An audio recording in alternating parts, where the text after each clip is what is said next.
Hi, everyone. Thanks for joining us today. We're here, Trip Jennings, Executive Director of New Mexico in Depth. I'm Marjorie Childress, Managing Editor. And we're joined by Dan Boyd, a reporter, a longtime reporter at Albuquerque Journal. He's kind of long been reporting on the State House. Thanks for joining us, Dan. We're Yeah, so thanks. thrilled to have you join us. And I know that we know that you might not be able to stay for the entire hour, so we're going to want to just launch in right away, but just a few kind of rules of the road. We have right now about 9 people who've joined us, and we do hope all of you. Thanks for attending, and we can see everyone's names, so we know you're here. And please weigh in. There's a Q&A function at the bottom of the screen. We'd love to hear your comments, any questions that you might have. Dan probably won't stay for the whole hour, so chime in quick early if you have questions for him or anything you want to ask in general. And we'll monitor the Q&A and make sure that we work those in. So um, great. Well, maybe we should just launch right in. I mean, Trip, do you want to kind of kick off grilling Dan on the session? Grilling. I don't know about grilling. But one thing that Marjorie and I were, we were talking to you before the call. We read with much interest your story that was in the paper today about the behavioral health package. She is cool with the $1 billion trust fund. There are several parts to this behavioral health package, but she indicated that she had a little heartburn over the courts, kind of figuring out all the regions and how this is kind of the implementation of a law. Can you tell us more about that? That was really interesting. Yes, I mean, behavioral health has been a big topic at the Roundhouse already this session. And there's this package of 3 bills that's moving with bipartisan support in the Senate. But it would really change kind of the oversight and the whole structure of how these mental health treatment programs and substance abuse treatment programs are run. It would kind of set up regional plans, and these plans would be overseen then by the judicial branch, which would be a big change from the Yes, current system, right. which is much more kind of executive branch. Um, and the judiciary would be in charge of kind of making sure these regional plans are developed and overseeing them and approving them. And then it would be up to the legislature, obviously, to fund these programs. But the governor, in her remarks, yes, said she's on board with this trust fund to kind of help pay for these programs going forward. But she wasn't. She was skeptical of having the courts play a key role in running it, and that changed. So um, a top courts official did say in committee this week that they didn't really ask for this responsibility, but they're Right. open to doing it as long as they get the funding, the funding What's to the accomplish impetus it. behind that, do you think? I mean, why have lawmakers moved to put that kind of authority under the judicial branch rather than the Department of Health or, you know, Yeah, folks I health think, field? in talking to someone, I think they're frustrated just that the current system, they've been throwing a lot of money at it and they haven't seen a lot of results. And, Mhm. Mhm. if you'll recall during the special session last year, they didn't pass a lot, but they did approve some funding for kind of pilot programs in a few judicial districts for this assisted outpatient treatment. And, it sounds like they're pretty pleased with the early results of those programs, and that's given them some confidence that the judiciary could take on a bigger role. So I think that's kind of where that motivation is coming from. We early maybe a couple of weeks ago, a week and a half ago, I can't remember Marjorie the exact date, but we published a story about the one of the pilots down in Las Cruces and part of it is one of the justices at the Supreme Court, Brianna Zamora, has been really interested in this stuff. As far as historical, just the history of behavioral health, I mean, it's gone through several changes. I mean, I think when I got here in 2005, it was Value Options. They were replaced by Optum. There was the Behavioral Health Collaborative with all these agencies. Um, of course, and in the middle of all that, we had this audit that kind of disrupted the entire system back in 2013. So I wonder too if that, the courts taking over, I don't know if the history, because some of these lawmakers, I mean, Peter Worth has been there since 2005. He remembers all of these permutations, I think. That's just one example. Senate Majority Leader. I wonder if you think that might, it's just a difficult system to manage. Do you think that that could have contributed maybe to having the courts take over? Just the Yeah, I think so. I think, especially after the special session, I think they felt some urgency that we've got to do some, get a better system, make some changes. And the interesting thing to me is, Peter Worth has played a leading role in this, but he's working with William Scherer, who's the, Senate Republican floor leader. So kind of which is rare to have the leaders of both parties working on these type of big bills. Um, so that's been yeah, really interesting. But I think you're right. I mean, I think the history and kind of how we got here is important. I've been told, and probably need to verify this a bit more, but that the Behavioral Health Collaborative was a Bill Richardson idea, yeah, that he brought in from another state, and that yeah. that it just hasn't really worked that well in New Mexico. And I think my understanding is they haven't even met for the last year, and they don't currently have a Right, director. So, right. um, I think that's kind of contributing just to the sense of frustration that this model that we have right now Mm, uh, needs to be changed. And I think there's still a lot of questions how it would work under the courts and exactly how that would function and where the accountability, kind of would come in. yeah. And especially when you have these branches of government having to work with each other, as we've seen before, sometimes that works and sometimes it doesn't. So Right. Mhm. I mean, the thing that I'm sitting here thinking about is the governor's heartburn or skepticism might be that, hey, wait, this has been in the executive branch. I'm not sure I want to give away this authority, this power, whatever you want to call it. I know you mentioned that, but there's a lot that goes into this stuff, you know. yeah, and I think that is some of it. And one thing that, they were just talking about in committee the other day on this is I think they're already looking ahead. This governor's only going to be here for another year and change. And kind of thinking we need a system that's going to be more stable and not be kind of changed around every time there's a new governor who comes in office with Right. their That's own a valid ideas. concern, for Yeah, sure. right, So right. there's such an intersection here with, I mean, this is such a complicated subject. And another really big initiative up at the State House right now is the competency bill being pushed that's being sponsored by Representative Christine Chandler. That is also, it's like, there's an intersection here with the behavioral health effort, right? Because Yeah, this is where definitely. the courts are really like right at the center of this whole topic, because if you're gonna, you have so many, one of the big critiques has been raised by the governor and others, among other crime related kind of bills that they are pushing, is this notion that a lot of kind of violent offenders are being able to escape justice because they're alleging they aren't competent, and that there's a revolving door of people. And so the question is, can we create a system where we more people are forced into treatment who say they're not competent to stand trial? They actually are forced to go to treatment, and that would require a huge, according to the Chandler's bill, which it's complicated, but reading through it, it requires evaluators like psychologists, psychiatrists. It requires beds in a psychiatric hospital. It requires enough Mm. room at some of, this kind of outpatient world of behavioral health. Do you, when you're up at the State House tracking these various bills, do you see a lot of discussion about how these things relate among lawmakers? Yeah, I mean, and I think, this competency, it definitely ties into the whole behavioral health discussion.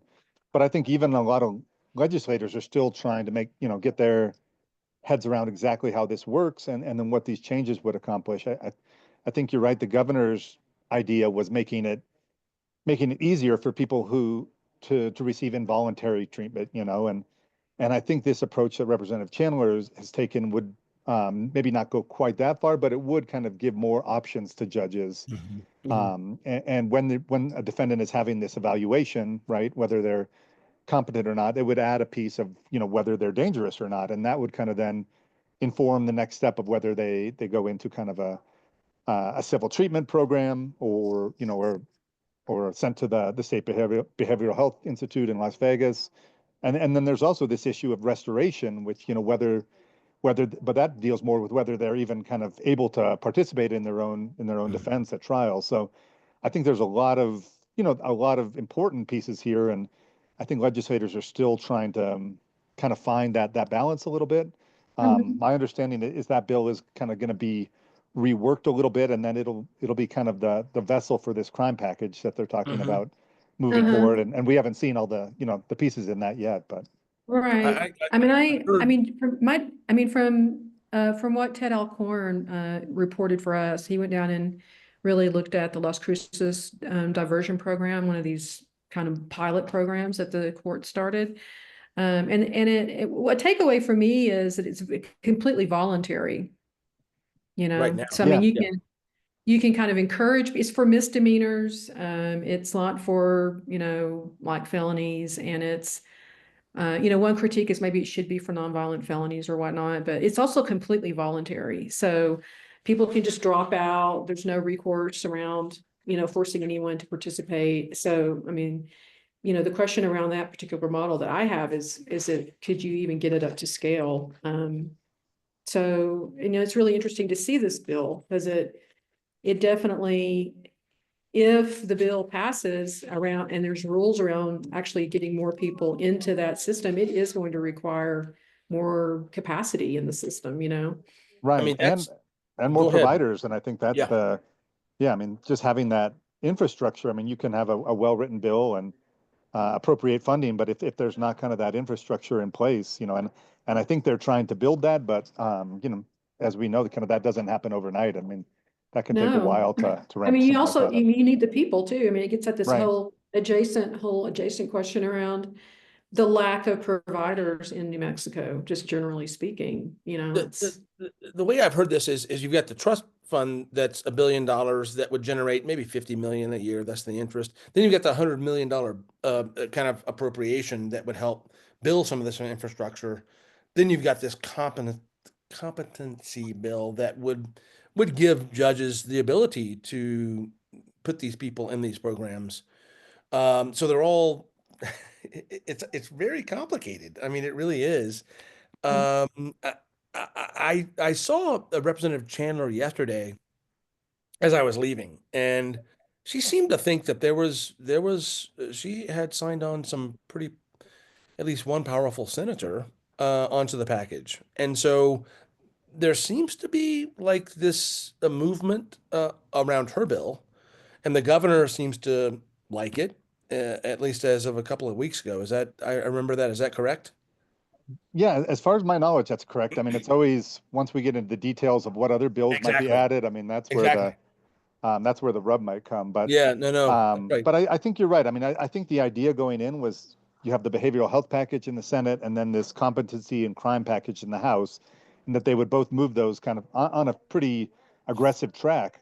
I think initially they were even talking about trying to get them up to the governor by the halfway point of the session. Right. And it's looking to me like that might not happen. That's a pretty aggressive Well, they're so timeline. complicated, Yeah, and they're so complicated, and obviously there's amendments as they go, and I have heard some of the dynamics when you're talking about a omnibus like this, that I think the strategy is that you're trying to get enough good things in there that members will vote for it, and even if there's a few things they don't like. But I have, heard a few Republicans say, if they add certain gun bills to this package, they're going to pull their support, or so these Mm. kind of dynamics are, I think that's what's still kind of going on behind the scenes and trying to figure out Mhm. what they can put in there and what they can't to still make sure it has enough support to.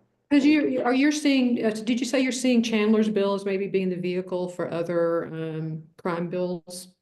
Yeah, that's my understanding. I think we'll find out maybe more in House Judiciary today, but the Hmm. original competency bill was the House Bill 4, and now there's a new competency bill, House Bill 8, and my understanding is this new one is kind of going to be the vehicle. What I don't Okay. know still yet is what changes might be made to that initial Neat. competency bill. So Yeah, wraps in her idea and then these other things is right. Is that right, exactly. That's the and plan. can you tell our listeners this is why they would want to get it done early? I mean, Yeah, I mean, I think there's a few reasons for that. Kind of strategically, one is you get it up to if they can lift it off the House and Senate floors and get it to the governor's desk, then it gives her only 3 days to Right. either sign or veto it. And if she were to veto it, which I'm not sure that she would, but then they could have the chance to decide whether to try to override or whereas if you pass the bill during the final days of the session, then it's really leaving the ball in the governor's court for what she wants to do with it. Mhm. I think the other reason they wanted to kind of pragmatically to move this quickly is just to try to try to address these issues and then leave time for the budget and other kind of debates that could take up a lot of, as we know in the House, these 3-hour debates are common. And if you start leaving these big bills to the final week of a session, you run the risk that they could be, the Yeah. clock is ticking and Yeah, they could get bottled up. filibustered or, They things could like that. die. Right. It's just easier to Mhm. die at the end of the session. Yeah. There's more Um, kind of procedural things that members can do to try to hold up a certain bill. So, oh man, we're just legislative nerds. I mean, Yeah. I find this stuff, I So love this stuff, but yeah. you did one of your articles. I mean, has a lot of quotes from Lujan Grisham, where she's using kind of strong language about lawmakers not stepping up to crime. And did I read it correctly? Maybe I've read so much that she's even suggesting that we should have mandatory minimums come back for some crimes. yeah, this was an interview last week that, I sat down with her with a few other, with the KOAT and KKOB. And, we'd heard her talk about crime issues and kind of frustration about that, but she kind of called out not only legislators but also some judges, saying that they're not, um, that they're not doing their job and need to, which is pretty strong language, especially for a Democratic governor. So Hmm. I think she has voiced support more, obviously for pretrial detention, which is an idea that's been around, and I think the odds are slim that that'll go anywhere this year. Right. But kind of making it easier to hold people in jail until trial, and um, but I think the takeaway for me from that interview was just kind of frustration that this current system and that she hasn't been able to kind of make those quick changes that she wants to the judicial system, and obviously with the legislature, that she hasn't been able to win over some members of Mhm. her own party. So. I mean, with the Who she mandatory referred to? Didn't she minimums, refer there's to them a, as fringe or radical? Was it fringe or radical? Radical on the Yeah, I'm trying to fringes. remember I think Yeah, she, lawmakers who are on the fringes and not in the right, middle. on That's both how sides, she she was. said, of the spectrum, um, but yeah, kind of even calling out the progressives a little bit in her own party who Mhm. pushing some of these bills and who have really opposed tougher penalties for fentanyl trafficking and things like that. I mean, with the mandatory minimums, I mean, that's been a very large national debate for many years, whether they, the pros and cons. Is this something that she indicated that, you know, that's not going to happen this session, but that she might want to bring it up in the next session? Is she talking that way, or is it just kind of a notion she threw out? Yeah, I think it's more of a notion. I Yeah. think she realizes that this 60-day session is probably her best chance to get a big crime package. I think, Mhm. history shows that final 30-day session in a governor's tenure, there's not a lot of leverage at that point. So, um, I do think, she has brought a lot of the discussion at the Roundhouse to these public safety and crime issues. So, in that regard, I mean, she has made a lot of the dialogue about those issues in this session. Whether or not she's able to convince them of some of these kind of competency and mandatory minimums. I don't think she's going to get exactly what she wants, but I do think that some legislators are feeling maybe a little bit more urgency to tackle some of these things than they had been in past years. Mm-hmm. Mm-hmm. Uh, So just real quick, I just want to remind everybody who's listening in, if you have any questions for Dan, or if you want to ask him anything not related to what we're talking about, just put it in the Q&A function at the bottom of the screen, and we would love to hear from you while we have him with us. So, do we want to switch gears a little bit and talk about, you did this other really interesting story about affordability and Democrats' plans around affordability that gets into like questions around the tax code and whatnot. Do we want to Rising move? prices, trying Yeah. to, yeah. Yeah. I mean, that was one of these where I felt like sometimes, what's happening in DC kind of does spill over into the Roundhouse. And I think Mhm. House Democrats had a press conference this week and talking about some of the tariffs and some of the other orders of the the Trump administration has made, and kind of trying to tie some of these consumer pricing issues to those actions. And so it did kind of, and I followed up, and then talked to a few Republican legislators as well. And it does kind of set up an interesting debate about we have all this revenue right now in New Mexico, but how should that be used to kind of, give a little financial relief to New Mexicans? I mean, should that be the rebates, which we've done in the past? Should that be kind of targeted tax cuts for lower income residents? Or, Republicans are talking about even totally doing away with the personal income tax system in the state, which I think Texas and maybe a few other states don't have a personal income tax. So that would be pretty dramatic on a revenue side. But, their argument would be that it'll, stimulate the economy in other ways and help with the gross receipts tax. So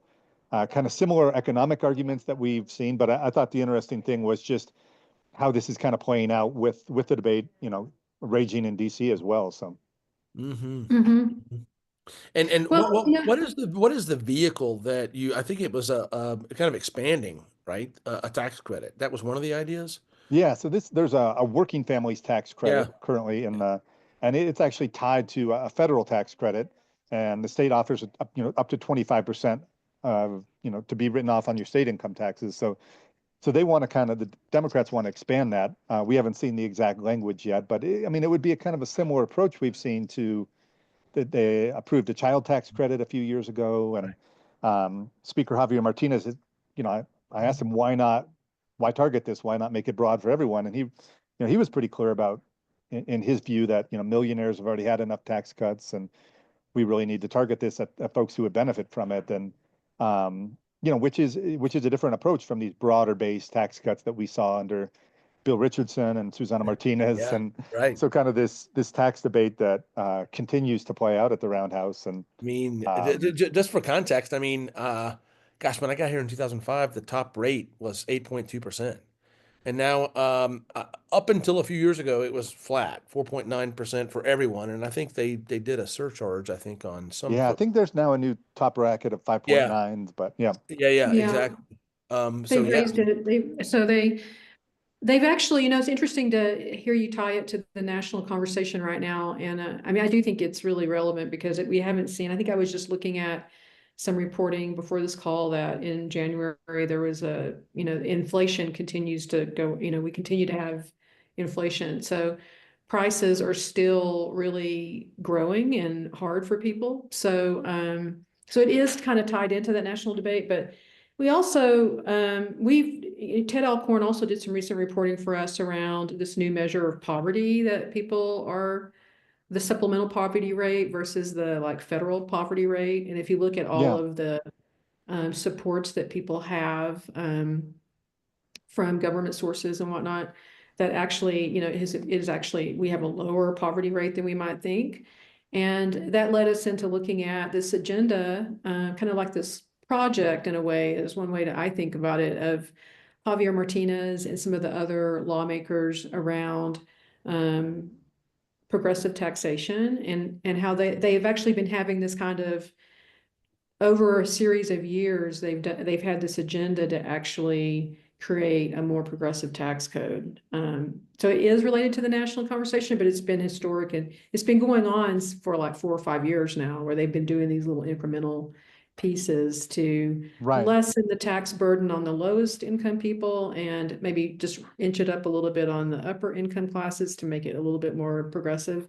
But in the middle of all that, the middle income families are still kind of, I mean, they're still kind of where they were when it comes to the tax code. So do you think the working families tax credit is targeting that middle tier? Is that who it's targeting or? Yeah, I think I was looking at some tax rates, and I think as of last year, it went up to like a married family, a married couple filing jointly, like up to $66,000 of annual income. So if you made up to that amount, you could claim this tax credit. So I guess it kind of depends what your definition of Right. middle class is. But Right. to your point, I mean, I think that's right. I mean, and I think they've even kind of tied some of the early childhood programs with these tax changes, and kind of as this more comprehensive approach to really trying to address this generational poverty, that we've seen in New Mhm. Mexico. And I think there are, you mentioned that, that national rating, the supplemental poverty rate. And so I think there are some signs that that might be working. But it also kind of depends what measure you use. I mean, um, Mhm. and if you look at that Yeah. rate, I mean, 17th looks pretty good, but then under the traditional ratings that don't factor in some of those programs, we're still 50th. So Yeah. And, If and you and just you look do at get some wages. critique. You do get some critique from Republicans who will say, "Look, I mean, really, this doesn't allow folks to have that choice, right? I mean, they to earn money and whatnot. There's not that incentive." I think that's what Ted found when he talked. I think it was probably Scherer, Senator Scherer, in the story. Yeah. And then there's So, also the question of, does the supplemental poverty rate, in the long run, it shouldn't be taken as a measure of whether or not our economy itself is robust, right, yeah, and it sufficient kind of gets to this workers fundamental and. question of what's government's role. I mean, is it government's right. role to be providing, state subsidized childcare and things like that, or is that so, I think there's pretty different fundamental philosophical differences on that. But, I think that's one Mhm. thing with this revenue that we've seen is that we've been able to kind of launch some of these programs, and the Opportunity Scholarship is another one. And you Mhm. may disagree kind of with the premise of it, but it does seem like we've seen enrollment numbers going up, whereas a lot of other states have seen them going down. So Mhm. there do seem to Mhm. be some promising trends. Whether how long we kind of see the payoff on some of those investments is kind of a question, and whether that's worth the amount of money we're pumping into these programs. But there do seem to be some promising, at least initial kind of returns on these Mhm. investments. Mhm. I consider this area to be part of this conversation in some ways. Are you tracking at all the Paid Family Medical Leave Act? And, because that was really contentious, 2 years ago. Yeah, yeah, I have been. My colleague Megan Gleason has also been covering that. I know we covered the first hearing, and it's I think it's just as contentious as it was in the past. And I don't know where all the votes lie. I mean, I think it failed by 2 votes on the House floor last year, and I thought it was interesting that a few of the Democrats who voted no then lost in primary elections. Yes. So clearly there's some political forces at work on this. Interesting to me too. This is another one where I don't the governor said she supports it, but I don't think it's a priority for her. She Mm. didn't mention it in her State of the State address, and hasn't really, to my knowledge, talked a lot about it in a lot of the Right. interviews. And so I don't think it's something. I think she would sign it if it gets to her, but I don't think she's gonna put a lot of her political capital behind it. And so we'll kind of see how Mhm. that, what that means for when the bill gets to the floor, and if it can get the votes this year. So Mhm. So and that's an interesting bill because it wouldn't be funded by the government. It's mainly funded by contributions from employees and employers. So right. it's kind of an interesting one. And it's part of a national, it's a part of a national movement for this sort of thing. But I feel like it's got a lot of passionate advocates within the state house. Yeah. I don't always feel that kind of passion necessarily on big bills that get pushed through the state house, but this one feels like to me there's a lot of passionate people, actually lawmakers, who are trying to driving it, they won't give up on it and they keep trying to drive it through. Yeah, and I Um, mean, we've seen on a lot of other bills like the permanent fund. Sometimes, it's this decade-long effort, and you maybe mhm. inch it a little bit further each year, but and that's kind of, I've been reminded this bill kind of that effort. So um, and whether you can, I think abolishing the death penalty was another one that took years, and maybe you win over a few more people each year and try and get it a little bit further, and then eventually you kind of get across the finish line. And I don't know if this year is going to be that year or not. I do think during the pandemic there was a lot of pushback from business groups about that they were already struggling during the pandemic, and that doing this would make it even harder for them to stay open. So I know a lot of business groups are still pretty adamantly opposed to it, but whether, I think the key on something like this is there are still those moderate kind of Democrats, and they're the ones who Mhm. are going to decide this. I mean, I think it's pretty clear that you've got this strong base in support, and then the Republicans are pretty staunchly opposed. So it's going to be this group of kind of 10 to 15 moderate Right. Democrats in the House who decide whether it passes or fails. Uh-huh. So we have a question from Mary Smith. She says, although SJR 9, that's Senate Joint Resolution 9, Independent Redistricting Commission just dropped, might there be any possibility that this idea of eliminating the inherent conflict of interest of legislators drawing their own district maps could or would move forward this session? Yeah, I haven't, I know that's an issue that's been around for also for a number of years. I Yeah. haven't looked into particularly, specifically that proposal as much yet during this 60-day session. I think that's always a tricky one in my mind, just because you're asking legislators to relinquish some of their authority, kind of the same with capital outlay reform, and it's just a hard sell to get them to kind of give up some of the authority they Mm-hmm. have. I mean, Mm-hmm.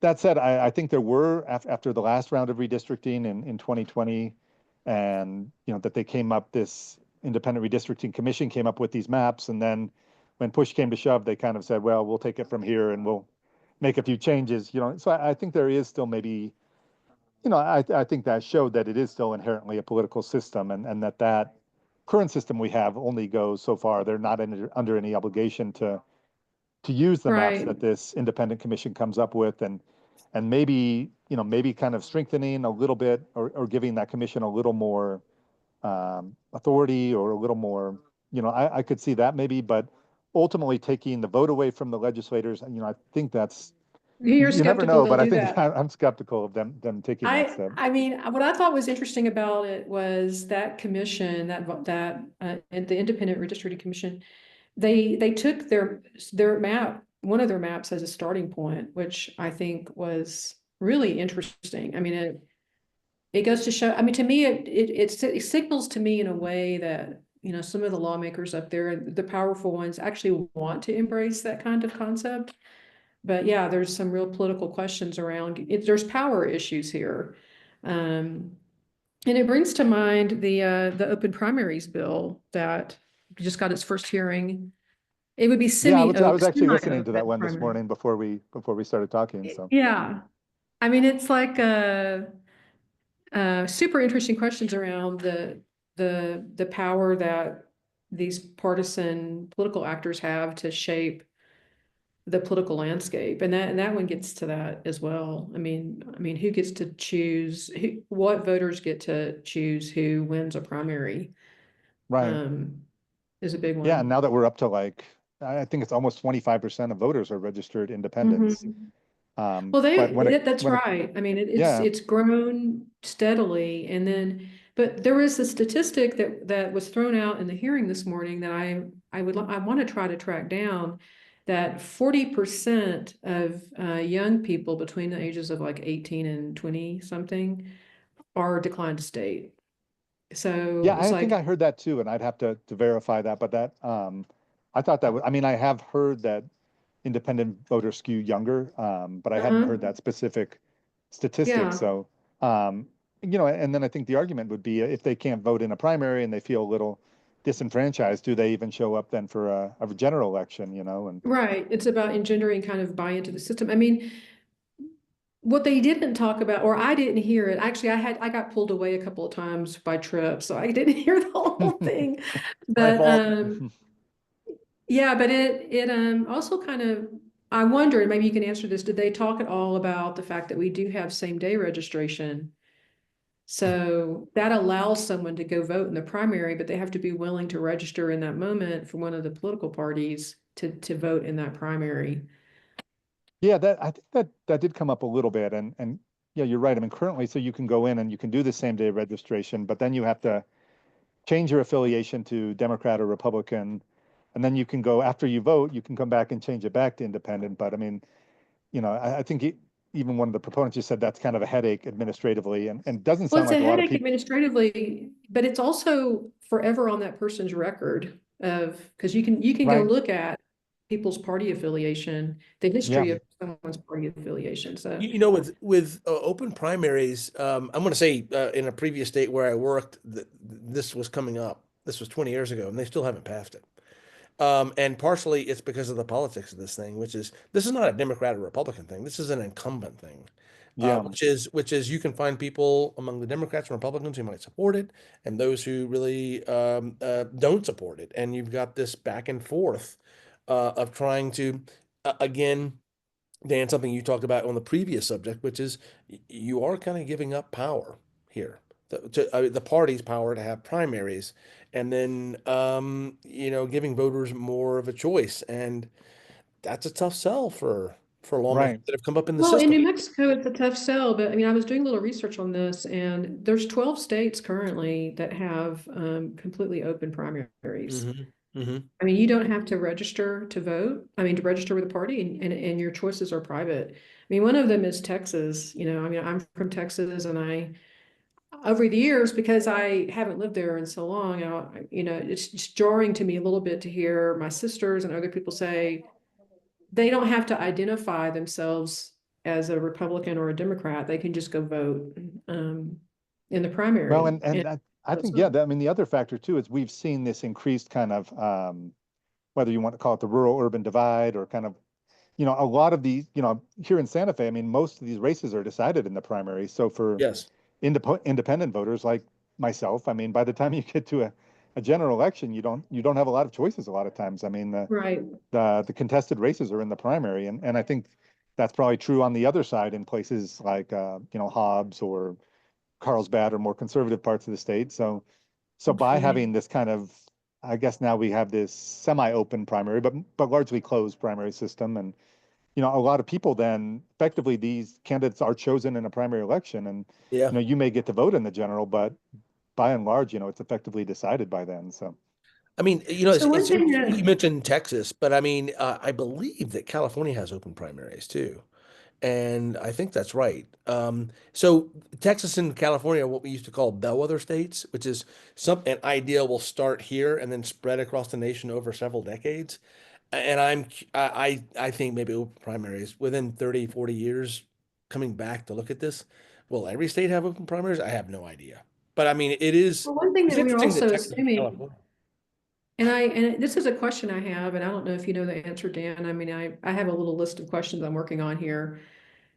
There's nothing, I mean, the Republican or Democratic parties could go just run their own primaries, right? I mean, they don't have to necessarily have state-run primaries that then, because the minor parties run their own primaries, and they could have their own rules if they run their own primaries and don't, I mean, if tax dollars don't go into, I mean, yeah, do you know? I mean, and I think I trying to remember how many years ago, but there actually was a lawsuit here in New Mexico kind of on that issue, and is that fair for voters who can't vote in the primary, but you still have to help foot the bill for it, but you're I not mean, allowed to um, vote. So I think that has come up. I don't think that lawsuit ultimately prevailed, but right. to Tripp's point, I this hasn't been really a totally political breakdown. I mean, I think you've had leadership in both parties who've opposed this idea. I think partially a little bit out of concern about if you open this up to independent voters, how does that,